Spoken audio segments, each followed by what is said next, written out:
Hey, good to see you too. Yeah. Pleasure. Nice to see you coming by. Nice to see you. We're gonna meet Stian. Stian. Yeah. He's part of the crew.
Teknisk.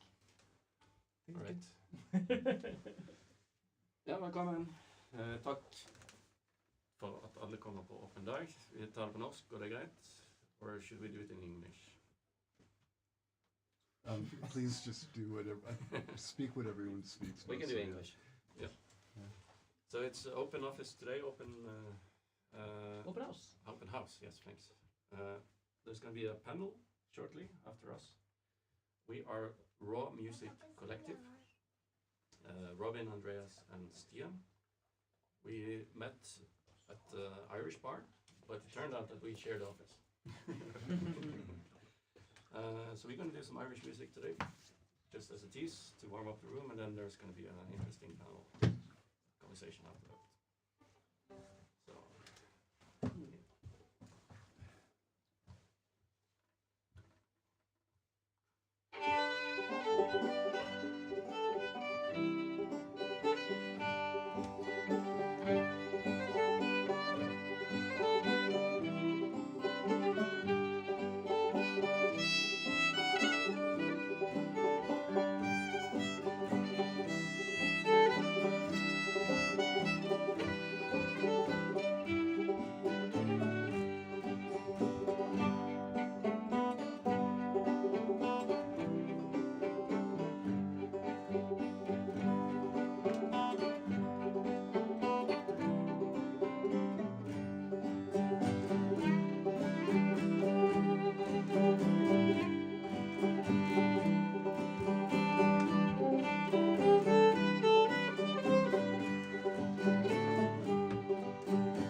that's called the Inisher. It's a lovely tune. And we follow up by a tune called Hunter's Moon, which is this rare moon in October where it's extra bright. So the hunters go out to hunt. Alright, standing.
Right on cue.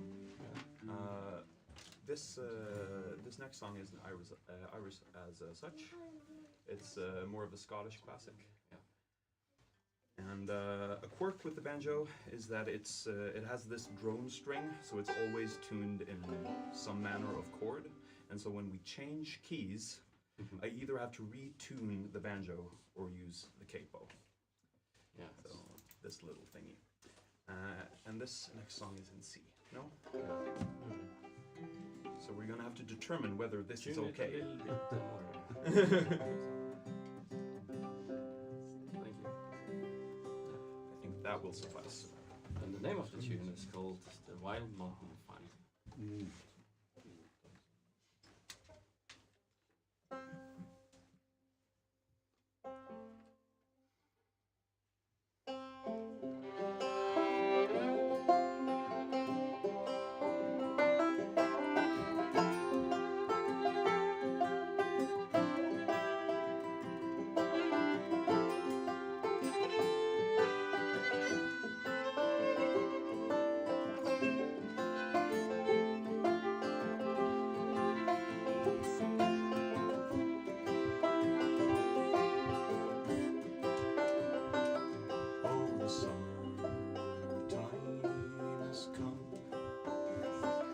And the trees are sweetly blooming. The wild mountain top grows around the blooming heather. Will you go, lassie, go? And we'll all go together to pull wild mountain top all around the blooming heather. Will you go, lassie,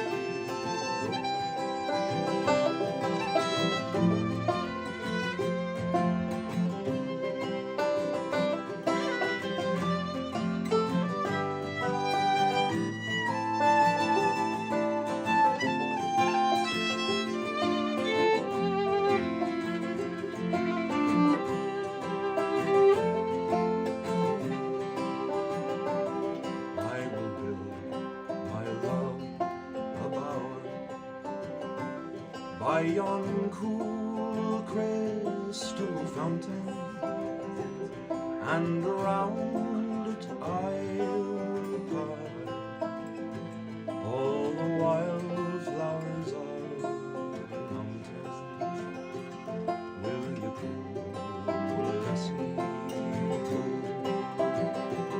And we'll all go together to pull wild mountain top all around the blooming heather. Will you go, lassie, go? If my true love will not come, then I'll surely find another to pull wild mountain thyme all around the blooming heather. Will you go, lassie, go? And we'll all go together to pull wild mountain thyme all around the blooming heather. Will you go, lassie, go? And we'll all go together to pull wild mountain tops all around the blooming heather. Will you go, lassie, go?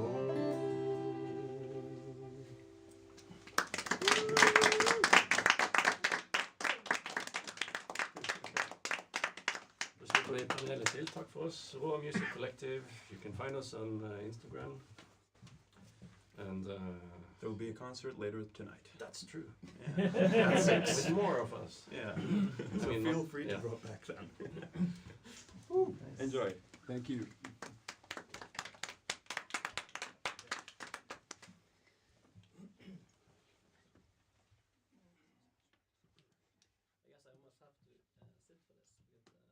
I have a little bit of an opening. I probably should do standing.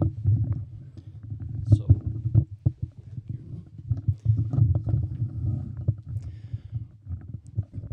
all right. Next up, we have our panel debate. We will be streaming it, and we will also be recording it, because we will touch on a couple of things that I know a lot of people in Bergen want to know, because they ask me on a regular basis. And now I will have a video to link with all the answers. It'll be amazing. But there's a reason we had to move the original time off the panel debate today. It's a bit of a sad reason. Constantino Levita, better known as Dino, the founder and previous CEO of Playwell, unfortunately died this week. And will be a memorial for him.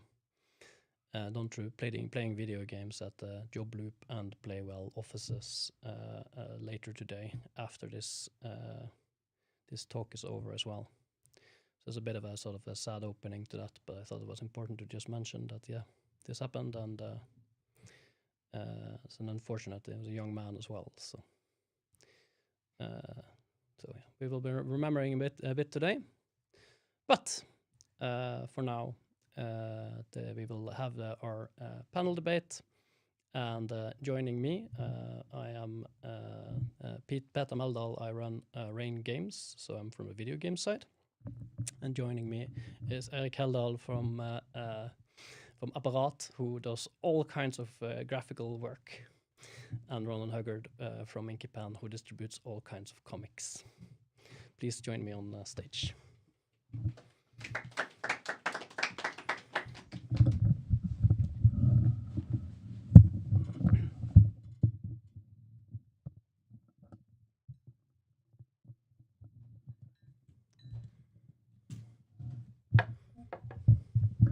Sorry for making it as difficult as possible for Jørn Lavoll, who's doing the sound today. Patrick Fritjof mener jeg. Oh, yeah, okay. Yeah, men det er jo du som må fremskru. Fritjof is doing the actual sound in the background.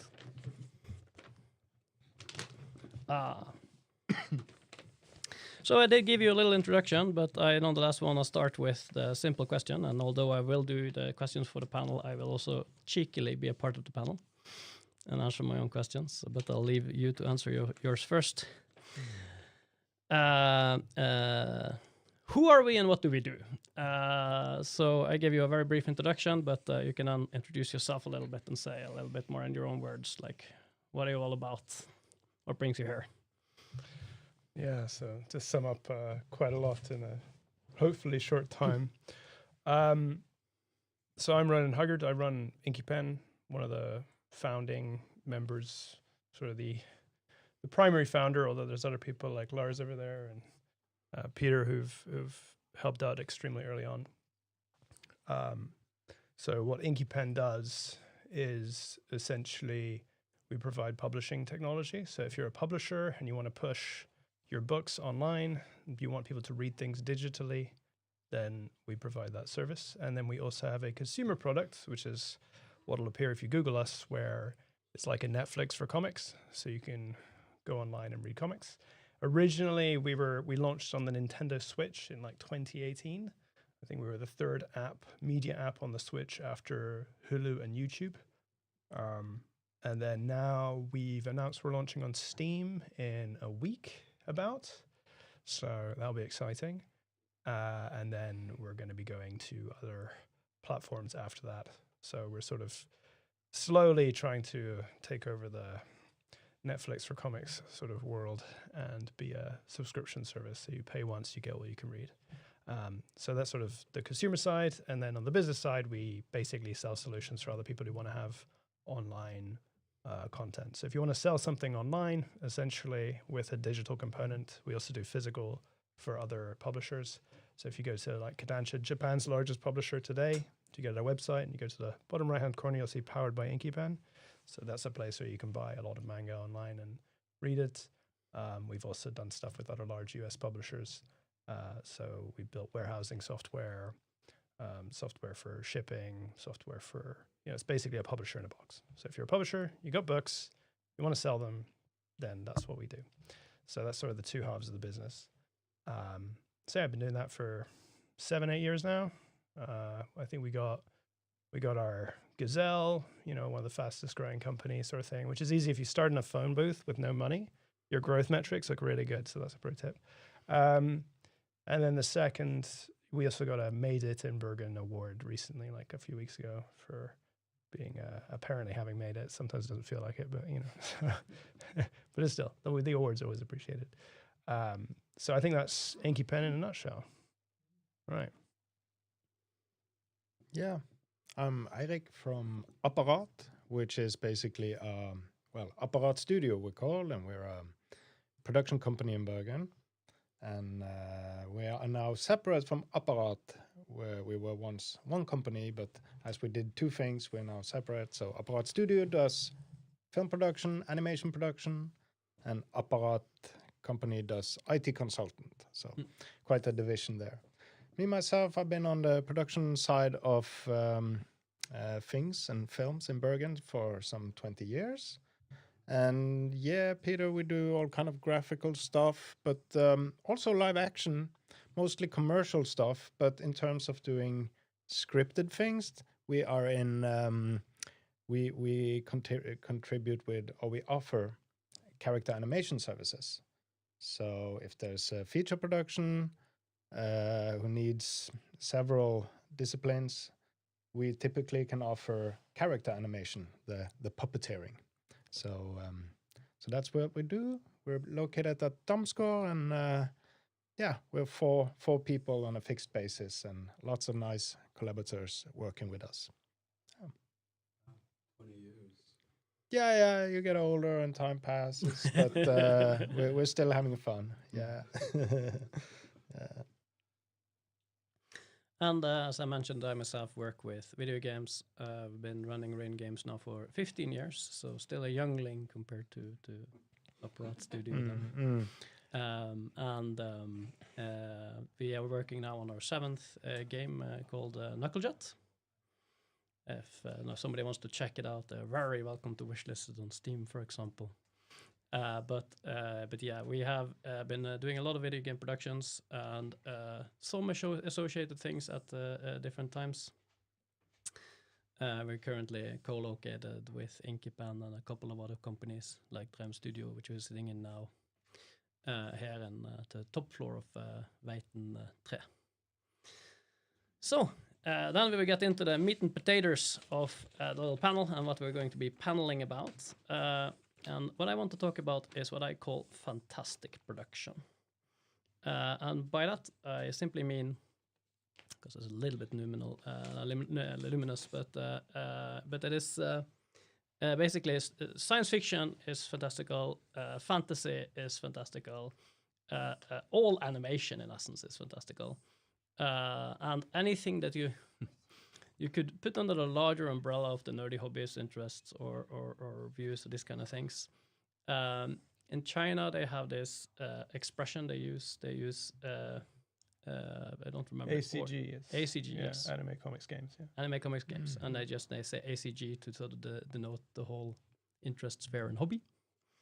And on the sort of non-commercial side, we have Hyperion, and they've called it the Fantastiske Fritidsinteresse, which is everything they cover, because they sort of have all the lands and all the people playing Rumpeldunk, or all the people doing science fiction or fantasy conventions or role-playing conventions under one roof. And we all know that we're brethren somehow, but sometimes it's hard to sort of point out what's the common denominator in that sort of sphere.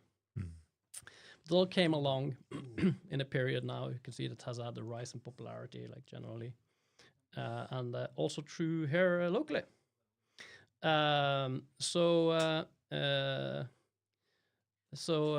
we've talked a little bit about what I call fantastic production. I'll ask you, like, what do you consider fantastic production? What is it and what isn't it? And yeah. So what do you think, Ron? I think I do like the ACG. I think it's hard. It's something that everyone sees. There's sort of this commonality that we see between people playing games, role-playing games. Sort of, there is this, as you say, it seems quite numinous at times, but there is this idea of fantastic media. I do think of the ACG stuff. We have some colleagues working in, one main colleague working in China right now as well, who helps us with licensing Chinese manhua, which is also Korean manhua. So they have this sort of imported media from Japan, Korea, China, and a little bit elsewhere. And so you have this sort of total mix of fantasy. You see it in a lot of the web serials online, written fiction. So there's a community there. There's role-playing games seem to be doing really well right now. The comic book industry has also done really well. We've seen like the enormous success of the intellectual property spin-offs from, I think most people are sick of Marvel movies at this point, but that's just dominated for a decade. It's like half the movies in the cinema. There's always Dune. Sorry? There's always Dune now. Yeah. Then there's like classic fantasy adaptations, Lord of the Rings, like Dune, stuff like that. So it's sort of dominating the sphere. It's always been huge. I think that it's like it when you see it. It's sort of one of those things. I don't think there's any formal definition. I think people create new games or new fantastic elements all the time. So I don't think anyone's ever going to draw a perfect circle around it and say that's what we're talking about. But I think that's where we are these days. Yeah. Yeah. Maybe I can turn it around and say that productions are fantastic. So what I mean is just my motivation, and to correct slightly, if I've been in the business for 20 years, yes, but Apparat only for 7 years, something like that. Anyways, I really enjoy productions and just luckily since I work with it, so. Of course, when they create Kraken, this monster movie to come from Bergen, I think that's going to be quite fantastic. When we contribute to the Birdie movie, Richard the Stork, that's quite fantastic to watch, and knowing that it's been worked on all across Europe, but also from Bergen. And hell yes, if we make a mayonnaise commercial, I think that's quite fantastic as well.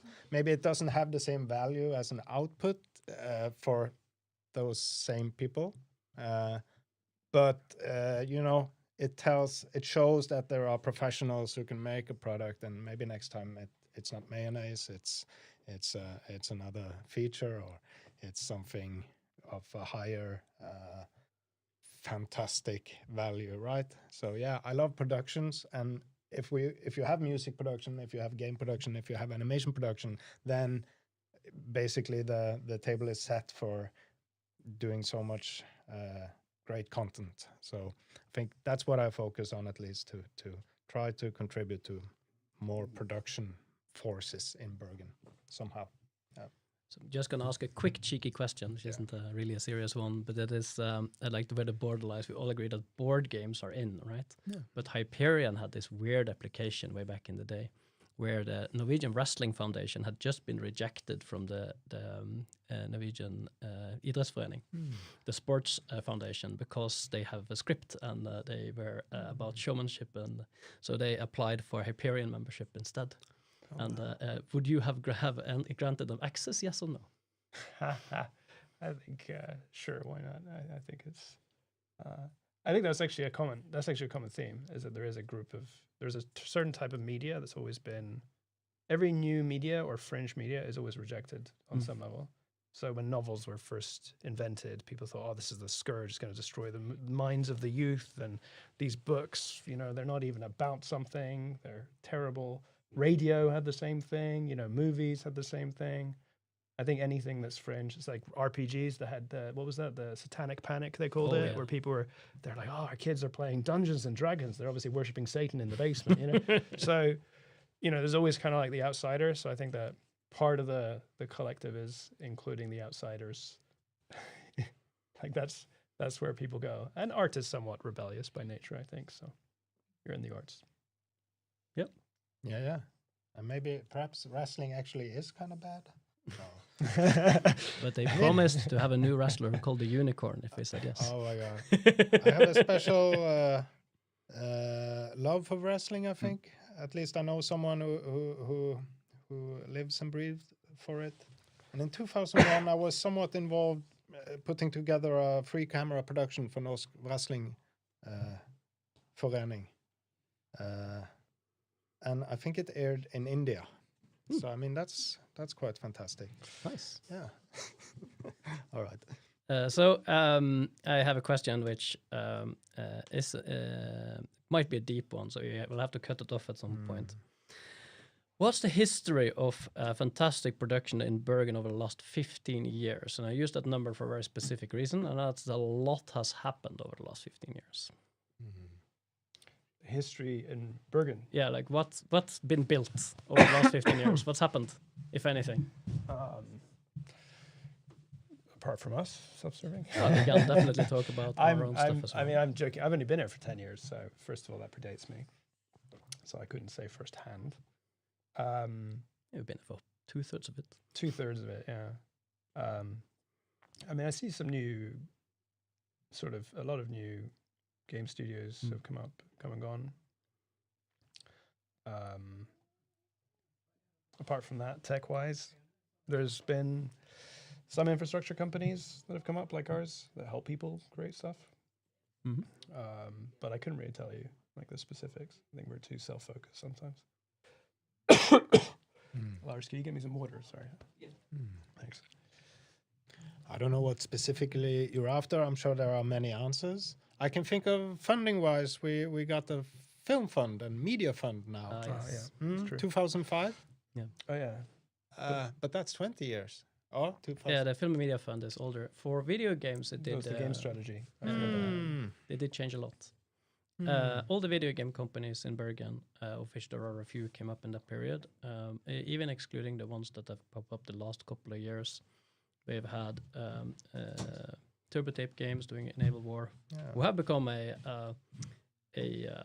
army supplier now instead of a video game company. However, It's a natural. we've More had games only. we have had D-Pad Studios doing Owlboy. We have had House at Rain, of course. We've had Dirty Bit, who have managed to get 120 million downloads on their mobile games. That was numbers that were 3 years ago, so probably more by this point.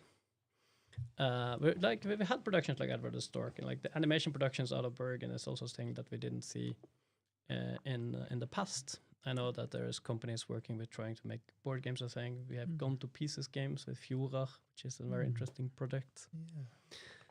And also like you guys have Apparatdagene, and like that seems to be the gathering point of all animation in all of Norway. And if not, I don't know what all the guys that were there from Oslo were complaining about, that they didn't have anything like that over at their place. And on the video game side, of course, we have Console, which is to happen in 1.5 weeks or so, where the video game industry will be gathering in the Grieghallen in Bergen for a period. This year, new of the year as well, is also the Play Festival, of course. And apart from that as well, on the comic book side, already before this, we had, of course, Frode Överlevet Pondus and everything, which was a Bergen's author. But we've seen one after another, not just from this city, but from a lot of places. There are coming a lot of action comic books these days. Like Norlis was sort of leading the way, but now we see a bunch of other sort of comic book artists coming out with like fantastic content. And that's just a 5 to 7 year old trend, actually. There was nothing, boom, everything. Now there's more than one new series and author every year from what I can observe. So so there's definitely been something going on. I'm sure I don't see all of it. Yeah, I think one of the most notable things for me is the concentration. So when you look at like a particular book that does well, like Norlist or something, you go, okay, that did well. You consider how many things come out of Bergen, and then you consider the population, then you realize this is almost like it's statistically extremely improbable that there's this much coming out of such a small place. It doesn't make sense. So there's something in the water here. I don't know what it is, but There's like a hyper representation that's unusual, but because it's still quite small, I don't think you notice it as much. Music as well, like the artists that have come out of Bergen over the last period.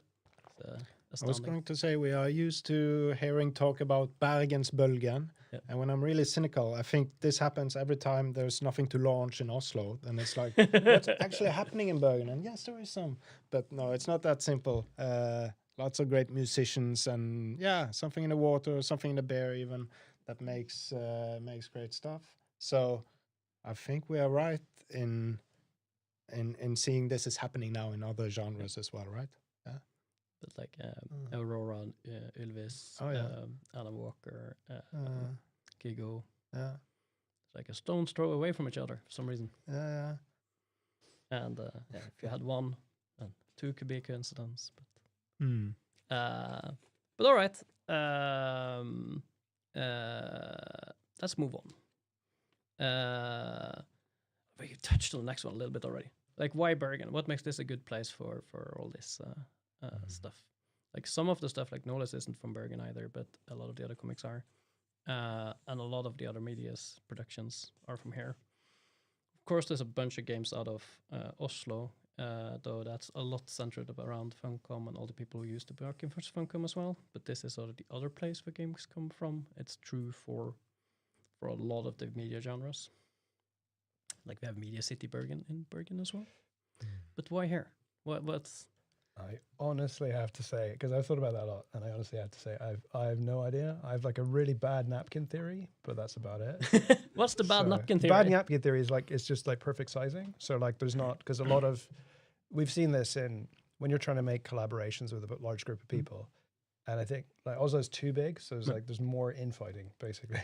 So if you have the right size of group of people, then it's natural that everyone sort of can just rock up and hang out, and even meeting like local stars and stuff like that. They're not up there in arse or anything. They're just easygoing. Everyone's sort of, it's very, I think it's because it's so accessible and so easygoing. I think that means it's easier to access. And I think a lot of people, I know early on in my life, getting like turned away by just meeting people who are too difficult or too exclusionary or something like that. So I think Bergen's just kind of like, hey, you could just rock up and you'll meet people and they'll be like, hey, come on, join us. Let's do something cool together. And I think there's something, that's my best guess is that. But I don't have anything better.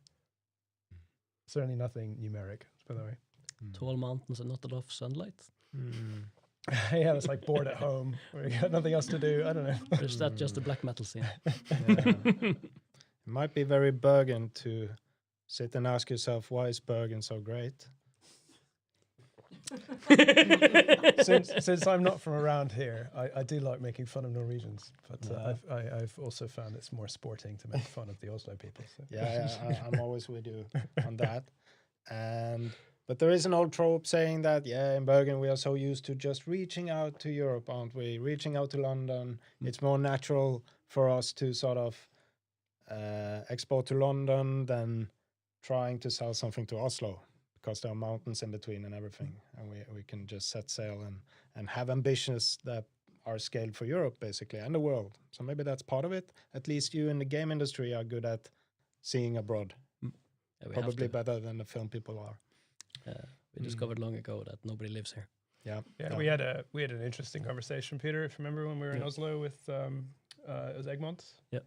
And they're saying, so how many people have like signed up to your stuff ever? And I'm like, it's over 1 million now. It's like, okay, that's bigger than the total addressable market of Norway. It's like, you see why we have to be international? Like, we don't have a choice. Like, just to actually make things work. It's sort of like if you're like, I'm selling an item. And you're like, well, what's the market? It's like, well, you can sell 10 of them. It's like, well, I can't live off that. So we need to think bigger just by default. So I think that's part of certain industries. You don't have a choice. You have to go international. Let's go international or stay home and stay broke. For those that don't know, it's a very well-known number in the video game industry, which is that on average, the Norwegian video game industry sells 2% in Norway, and the rest is abroad, which is basically an average video game, if you don't know where it's from, sells 1% in Norway. So we sell twice as much. But that's not quite a home market now. We can't live off of 2% of our sales. So, It's very different from other Norwegian media, though, because you don't see that with even music, which is good at exporting. Some music is good depending on the kind of music, but some of it definitely exports. It still sees a good home market, but games don't. Films are polar opposite, where they almost only see the home market, and they actually struggle with export. But specifically on films, at least within animation, that's a genre that that travels, right? So I mean, there's more hope for the animation films in terms of export, perhaps. But of course, like language is much more live action is much more bound to language. Yeah. But I love Vikingana, who did every scene in Norwegian and then stopped and did the same scene with the same people in English. It's just like that must have been so weird to do. They do the thing. Let's do the thing again, but in English. Yeah. No, more awkward English. That's what we're going for here. English must be uniformly awkward across the presentation. No, it's but when we talked a little bit about that, are there any intellectual properties that have appeared in the field in Bergen that you think still has untapped potential? And if you can't think of anything super local, then perhaps Norwegian IP that you think hasn't quite that you think has a lot of potential left to go on if people do it the right way. Oh, stuff. You go first. I believe Dumbo and Maskefjes has some untapped potential. No, I'm kidding. Maybe not. I'm sure there is. I think we've done Vargveum, haven't we? So I have to dig deeper and have to think about it. Yeah, Varg is pretty, like, if you come outside of the Norwegian sphere, he is our noir detective, right? Yeah. But when you leave the country, he is a noir detective. Yeah, exactly. But we do have stuff that is very sort of uniquely Norwegian, though. And we have Stavkirka. Underutilized. They are the most fantasy building I've ever seen, and they interestingly don't ever appear in fantasy. No, a Lotepus is onto it probably. He should we be can do the export, same. eh? Yeah, I still have the problem of knowing all the different. This is another problem which is not unique to Bergen or any particular country, but it's like knowing where things come from. You go, oh, all of a sudden, like the thing that surprises people most about Inkipen is always, oh, you're based in Bergen. Whenever I've introduced people, they're like, what do you do? I'm like, I explain what I do. And then they go, oh, so how long you visited? It's like, no, I live here. Like, the company's set up here, but it's just not usual to see that sort of thing. Same with, again, any studios or anything. If it's not like attached to a language by default, then you're not going to know. It's not necessarily part of people's marketing either. It's not like they're like, hey, we're from Bergen, and most people don't care. They don't know where it is on the map globally. So, it's not a kind of a key point. In terms of local, there's a lot of good IP, but I'm not one to judge the quality of an intellectual property myself. I have what I like, but trying to predict people's talents, that's now Lars's job. So it's like, what's popular? What's good? So somebody might say, hey, here's a comic. Can we put it on your platform? And we go, I don't know, looks a bit shit, really. Or, it could be good. But then, so we had to come up with ideas for that, where we say, okay, either it's popular, so you have like XKCD, the art is stick people, right? Or you have like something like that where you're saying, well, artistically, it's all about the writing and, this is one type of thing, but it's extremely popular. So you can sort of say, because it's popular, it's kind of good by some definition. Or you could just have stuff that's extremely well illustrated and rendered. You go, okay, well, that's obviously good from that perspective. Or it could be just done by somebody who's already done a lot of other successful stuff and go, well, it's probably good. But it's really difficult to tell until it's out there. And there's a lot of underrated work. And of course, most people who don't do well think their work is underrated. So I don't really know how you can. So even looking across, even if I see something that I think, oh, that's cool in Bergen, it's hard for me to say it's, just not getting enough reach or not getting enough push or anything like that. Eric? Yeah, well, no, I don't know. I'm just sitting and thinking that, it's such a gamble for animation producers if they up to do anything but really well-known IPs, such as Torbjørn Egner, Captain Sabeltann, and with good reason, and God bless them for it. But and I don't create IPs or produce myself. I'm a service producer, so we offer studio services, right? But I know how hard it is for the producers to gamble on new untouched IP. But I also know there are creators here making such IP and producers working on lifting it. And if they succeed, I'm sure it has such a potential because then you can make something for export, right? If you make another Torbjørn Egner story, it's a hit within the Norwegian audiences, which you already mentioned how important they are for every Norwegian film. They have to do well on cinemas in Norway. But yeah, I love discussing and working with producers who are able to develop something unique, right? And then I'm sure there is enough lore around here on the mountains, the witches on Lydahorn or whatever, that some great writers could develop further and could travel. I can throw a little toward like some examples out there. We mentioned Nordlys earlier. That's had great traction in the areas where it has been published. There's also, for example, Skam was produced, which again, this is all Norwegian stuff, not necessarily Bergen stuff, but Skam was picked up while it was still in Norwegian and wasn't actually meant to go anywhere else, but just over the idea that the characters were texting each other on social media live and you could follow it and see it, and shaming each other on Twitter during the episode and stuff like that, and people just locked onto that, like, what in the world is this Twitter channel? They seem to be really in the fight with this other guy. No, it's a TV series out of Norway. And then that sort of exported as well. Like, I don't think the Americans did a good job of their version of it, but the interest was already there in the Norwegian one.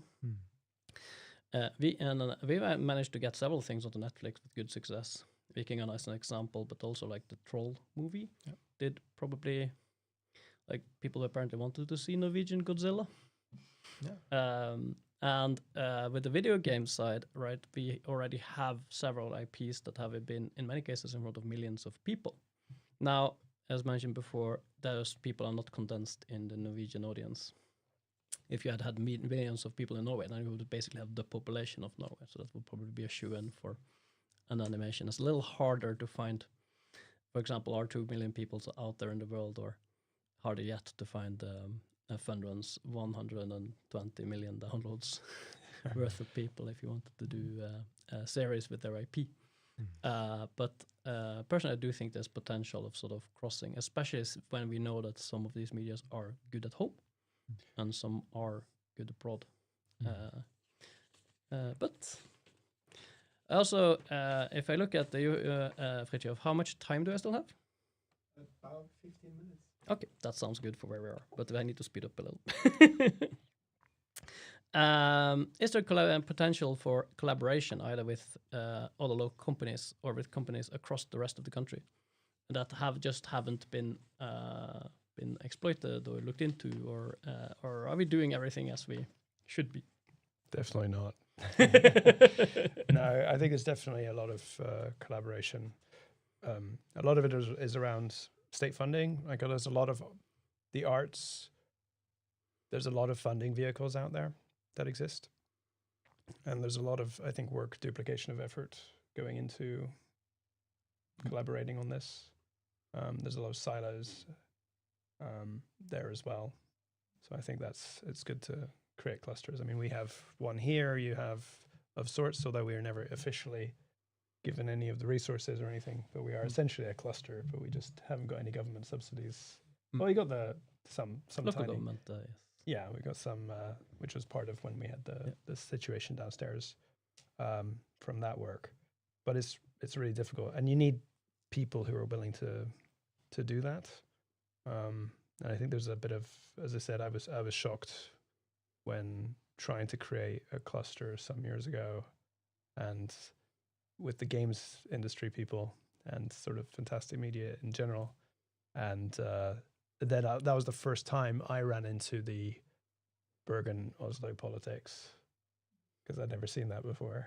And all of a sudden I learned there's a lot of situations there. So I think little things like that. So I think it's good that people just get into more of a collaborative mindset.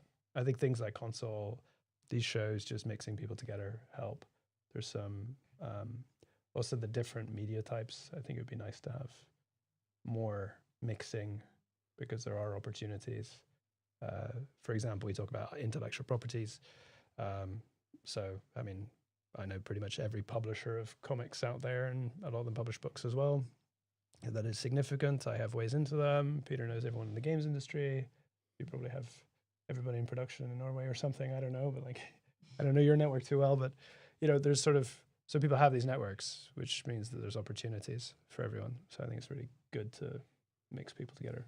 And then somebody has an idea. So for example, Peter, you had a game that was based off, you know, a comic IP, based off a conversation that I had, and then you had with somebody in San Diego Comic-Con. So, and then they made a Kickstarter at $250,000 raised. A Kickstarter. So like, this is just from being near each other.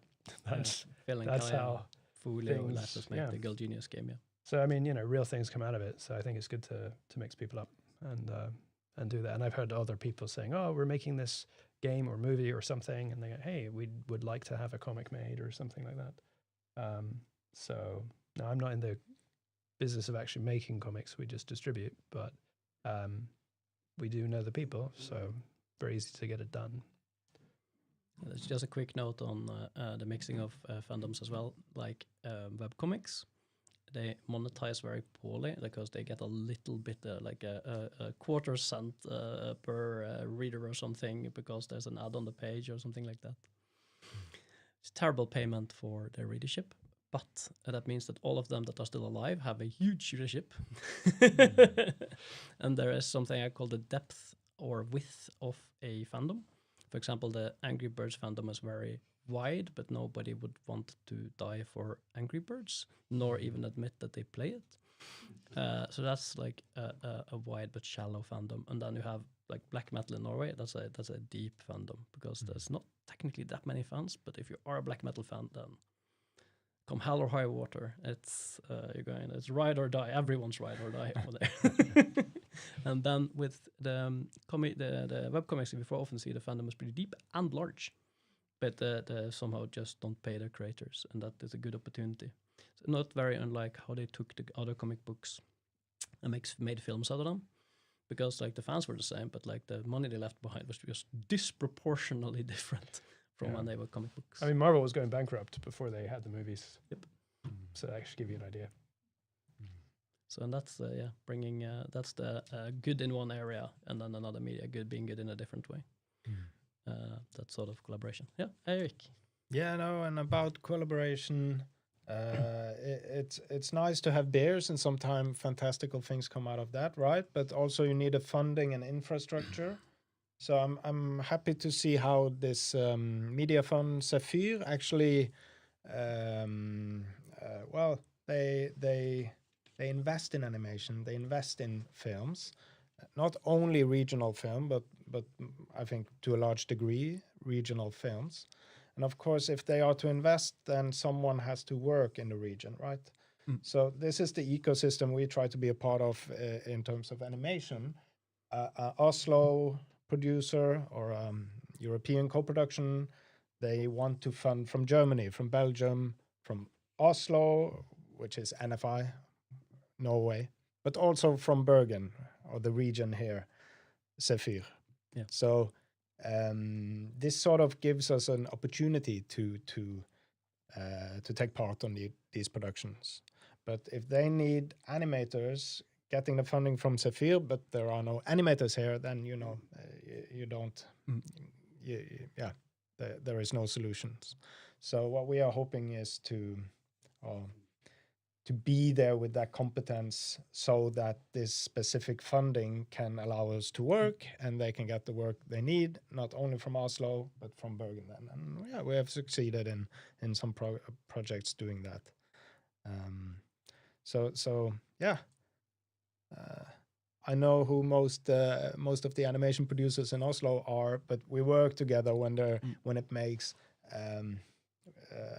economically sense for them, right? And to a large degree, I can thank Zephyr for that in that specific area. So there's a lot of people who kind of wanna work with fantastic media, one way or another. But how in the world do you get a job here? Like in a relation to that, what are sort of the mingling places? What are the watering holes?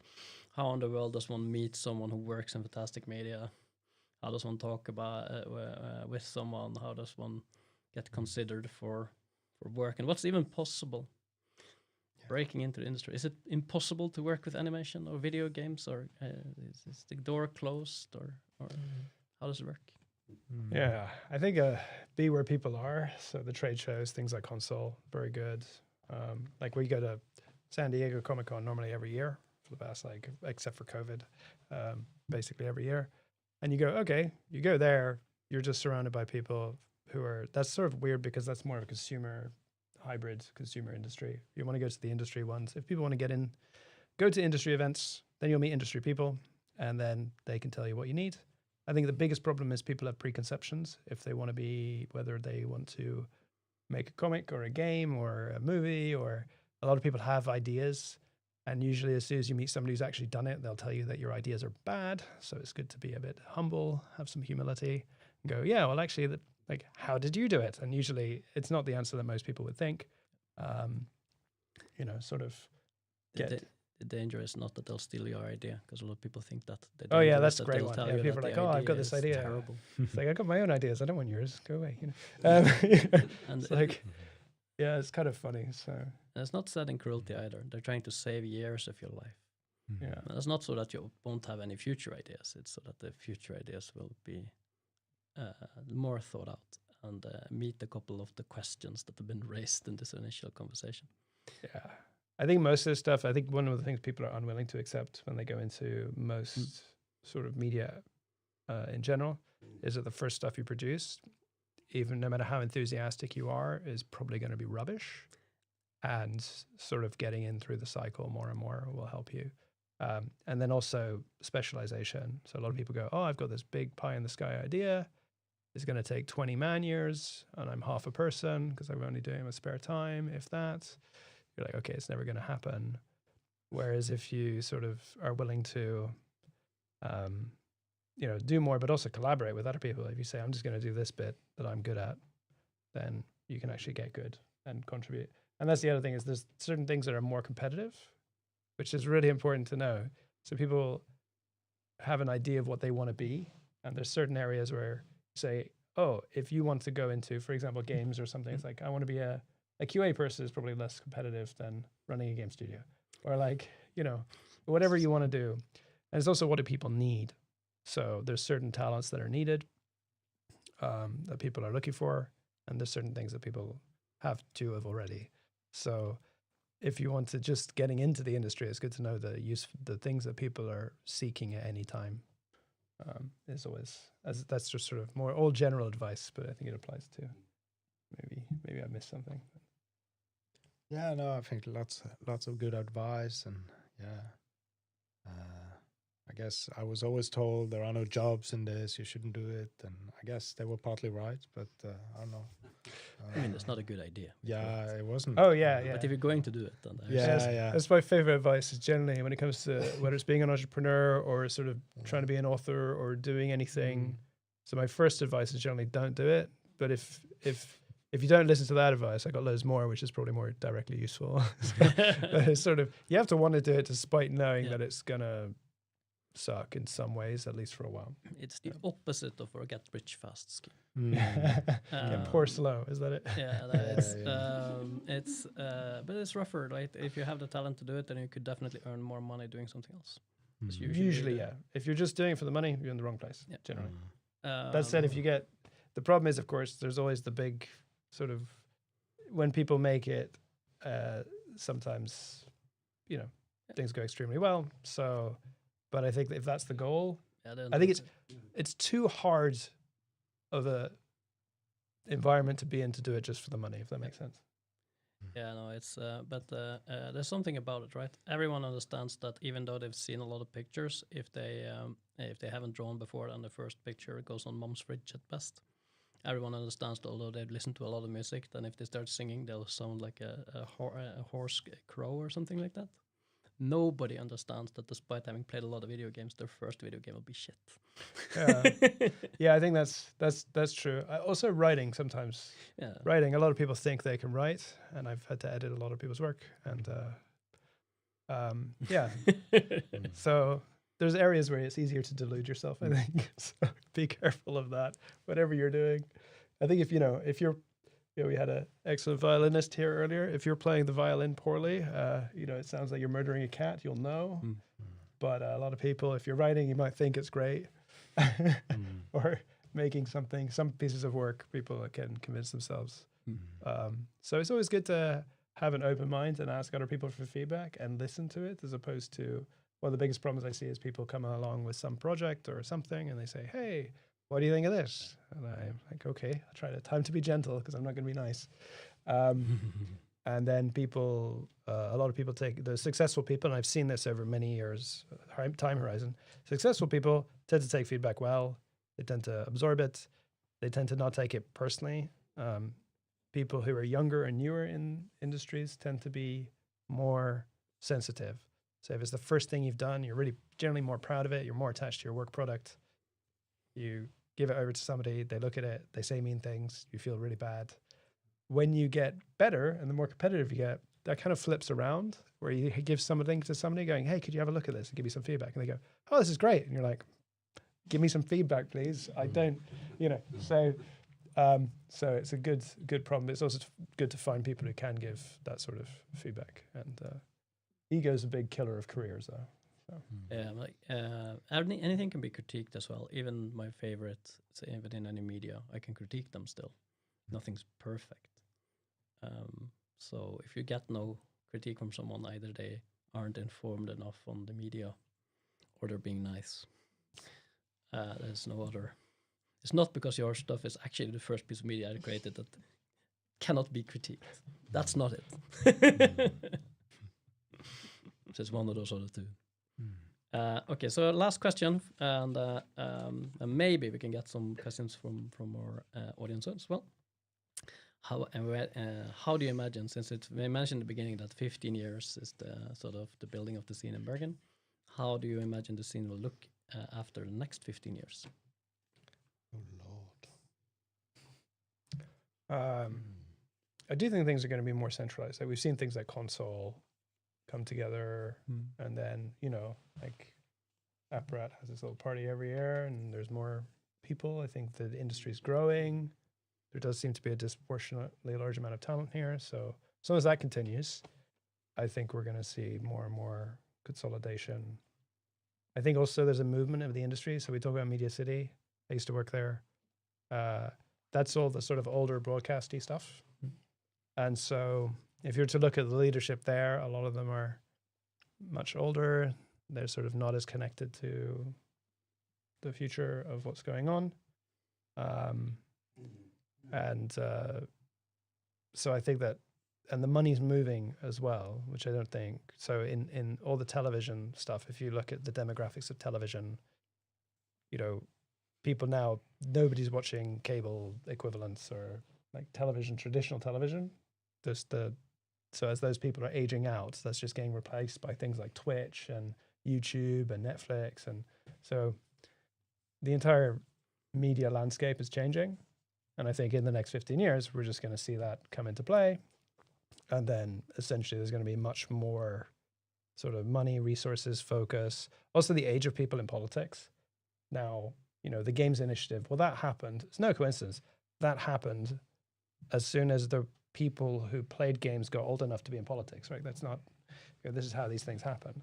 So in another 15 years, again, you're going to have more and more senior people who are interested in these things. And so it's going to affect the politics of it. It's going to affect the business. It's going to affect the news, the press reactions, everything. So it's just going to be more of a focus.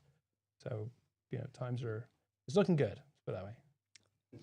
Yeah, it's a positive spin on it. I mean, all medias are are changing. We're seeing it happening just now. There's sort of a crisis in the film industry, particularly they feel it in Oslo, I think, because you know we're used to having a continuous crisis there in Bergen of sorts. So it's nothing new. But Oslo, they've been having such a strong continuity for 10 years, 15 years even. Last year, a couple of years or two, just something has happened, something has shifted. Lots of people haven't got work day to day. But this will, you know, we will get through it. Something new will appear, and what it means for Bergen, I don't know.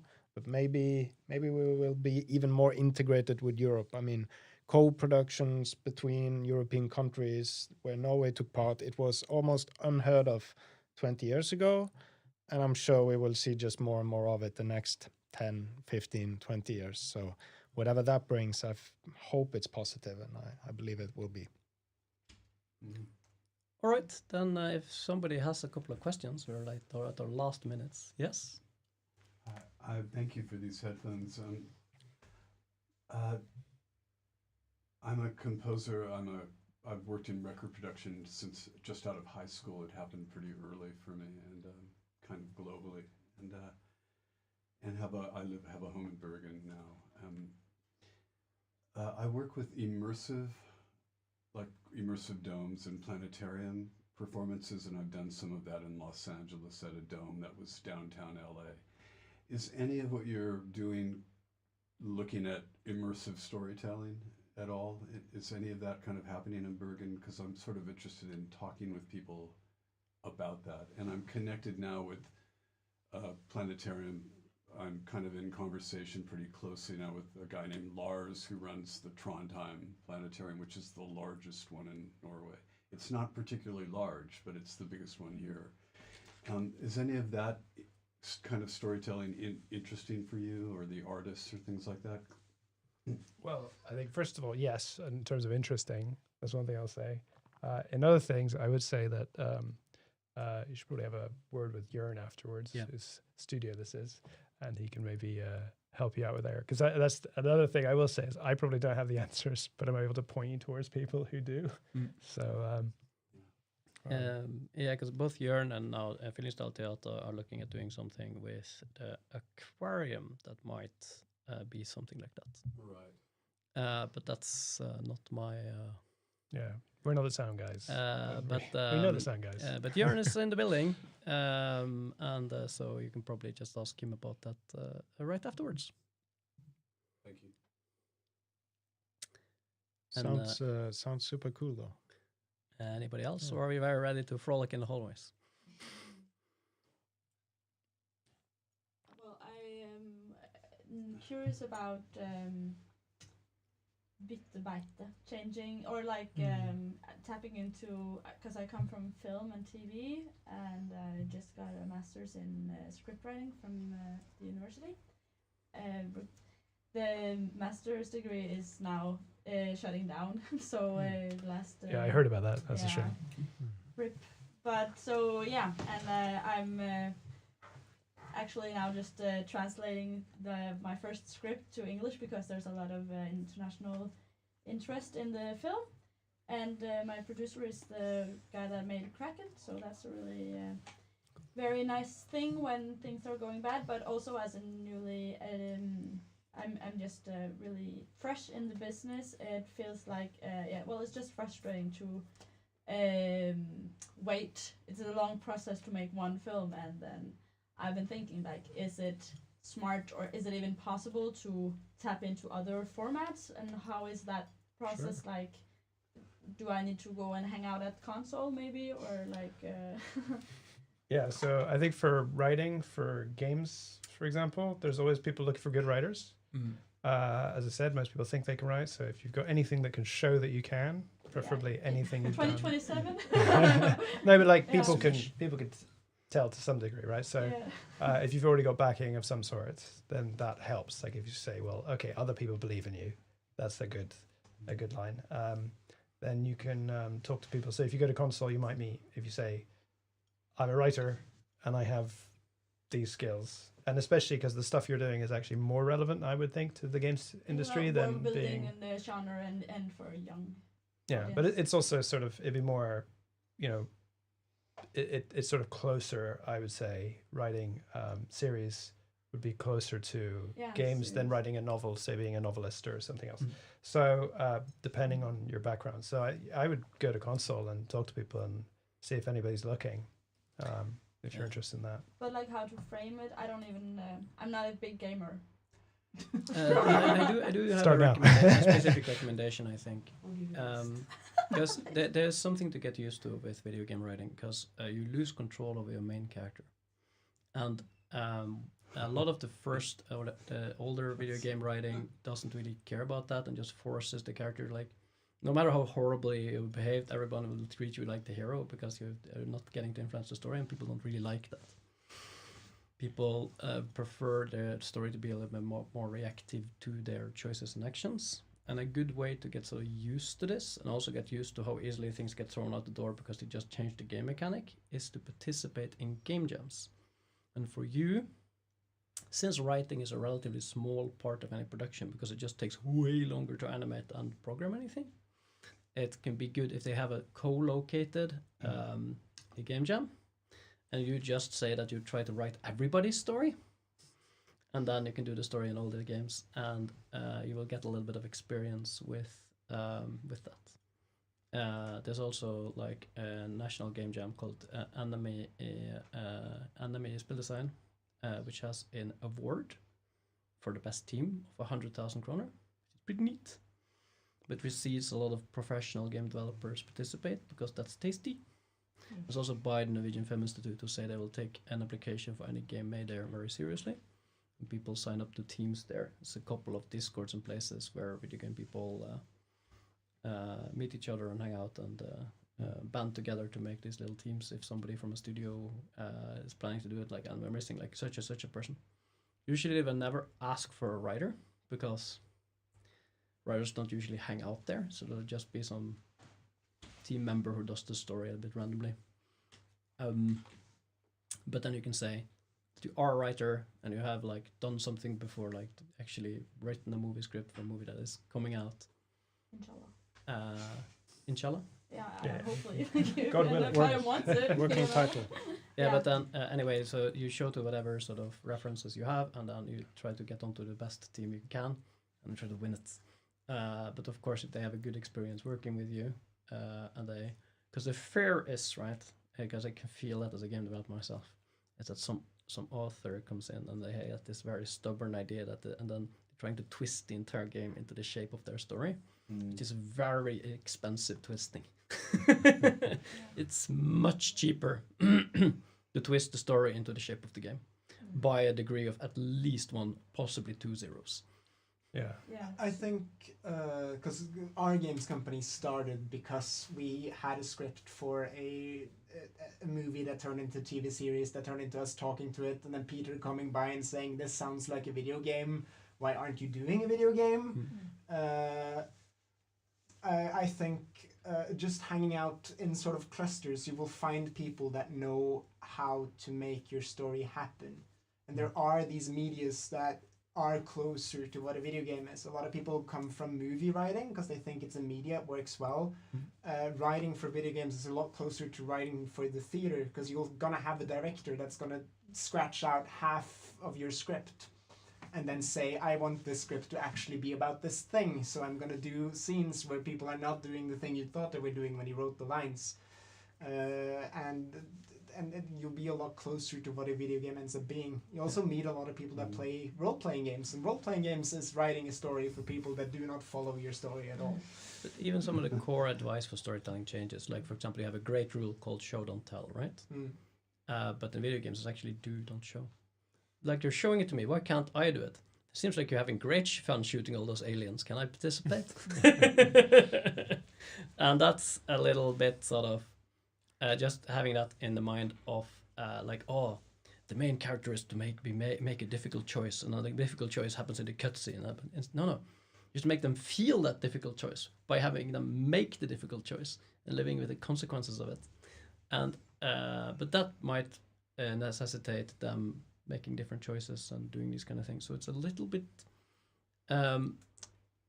if you haven't done it ever, you will mess up a lot the first time, and that's just even if you are a brilliant writer. But like, is it like I'm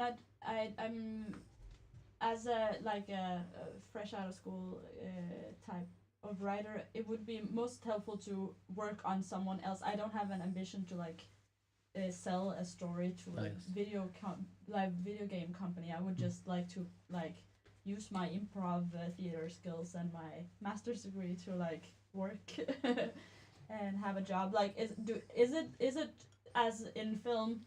I feel like I have a good idea, get a production company, beg for the money from NFI, and wait a couple of years till I have something to show. But like my hope or my hunch is that maybe there is like more of a need for in-house writers in video games because of all these changes. Is it like that, or is it mostly what you said, like selling your story to some animators that like it and then? It's not script first. Yeah. It's usually it might be a sense, a feeling, a concept, Premise. premise first or mechanics first usually, and then the specific story gets made a little bit more as the game is produced. Yeah. And that's also because the story and the mechanics preferably are intertwined. If one of them was made 100% first and the other one was tacked onto it, then it's very noticeable. So it sort of should be built over time in harmony. By all means, video games have a ton of terrible writing. And also, apparently, I have to wrap up now, but I can talk a little bit more about that afterwards. So if you can promise that you can come in if they have the script ready, and you can run through their script and make it great in sort of a couple of days, because it's usually like not a million miles long for most video games, and then just get it up to a good literary standard as like coming in as a little bit late in the run, as everything's already settled. Getting rid of all the awkward dialogue, unless they go for awkward and then make it more awkward. And